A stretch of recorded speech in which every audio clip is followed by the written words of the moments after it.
Hi hello welcome back to my home my choice. ఎలా ఉన్నారండి? బాగున్నారా? నేను మీ సమత. ఈరోజు కృష్ణాష్టమి సందర్భంగా ఆ యశోదానందనుడు గోవర్ధనుడు మన చిన్ని కృష్ణుడికి ఎంతో ఇష్టమైన అటుకుల పాయసం చేయబోతున్నానండి. సో ఎలా చేయాలో చూద్దామా? ఈ అటుకుల పాయసం చేసుకోవడానికి ఇక్కడ షుగర్కి బదులుగా నేను 1/2 కప్పు బెల్లం వేసుకుంటున్నానండి. సో ఇది ఒక గిన్నెలోకి బెల్లం వేసుకొని ఇలా పలుచగా అయ్యేంత వరకు మరిగించుకోవాలి.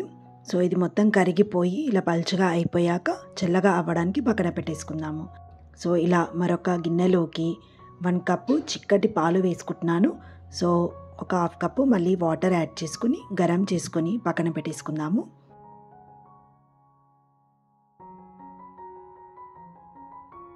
నెక్స్ట్ ఒక ప్యాన్ పెట్టేసుకుంటున్నానండి. సో దీంట్లోకి 1 స్పూన్ నెయ్యి వేసుకుంటున్నాను. సో అలాగే డ్రై ఫ్రూట్స్ వేసుకోవచ్చు. బ్రౌన్ కలర్ వచ్చే వరకు వేయించుకొని పక్కన పెట్టేసుకోవాలి.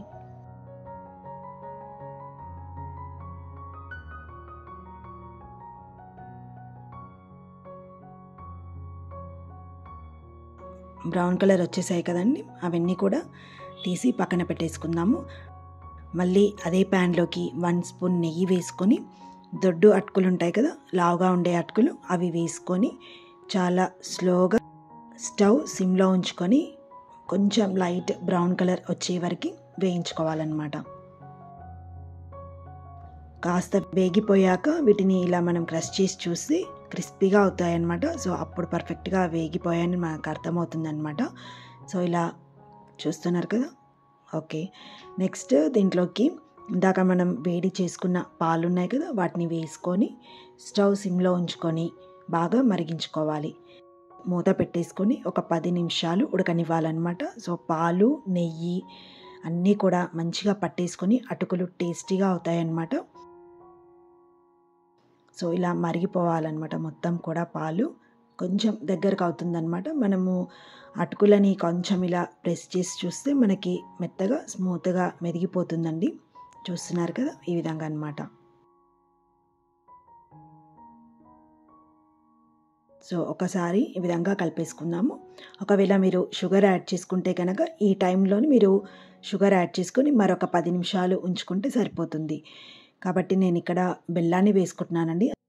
1/4 టీ స్పూన్ యాలకుల పొడి, అలాగే ఇందాక మనం వేయించుకున్న డ్రై ఫ్రూట్స్ కూడా వేసుకొని కాసేపు కలిపేసుకుందాము.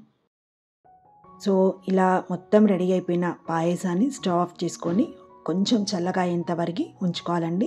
సో ఇది కాస్త చల్లగా అయిన తర్వాతనే మనం ఇందాక రెడీ చేసి పెట్టుకున్న బెల్లం వాటర్, అదే పానకం ఉంది కదా, సో దాన్ని ఫిల్టర్ చేసుకుని దీంట్లోకి వేసుకోవాలి. ఒకవేళ మీరు వేడిగా ఉన్న పాలలోకి అలాగే బెల్లాన్ని దీంట్లోకి ఈ వాటర్ని వేసేసుకుంటే పాలు పగిలిపోయే ఛాన్స్ ఉందన్నమాట. ఒక్కసారి కలిపేసుకుని మూత పెట్టేసుకుంటే కొంచెం గట్టి పడుతుందన్నమాట. సో తర్వాత మీరు మళ్ళీ వేడి చేయాల్సిన అవసరం లేదండి.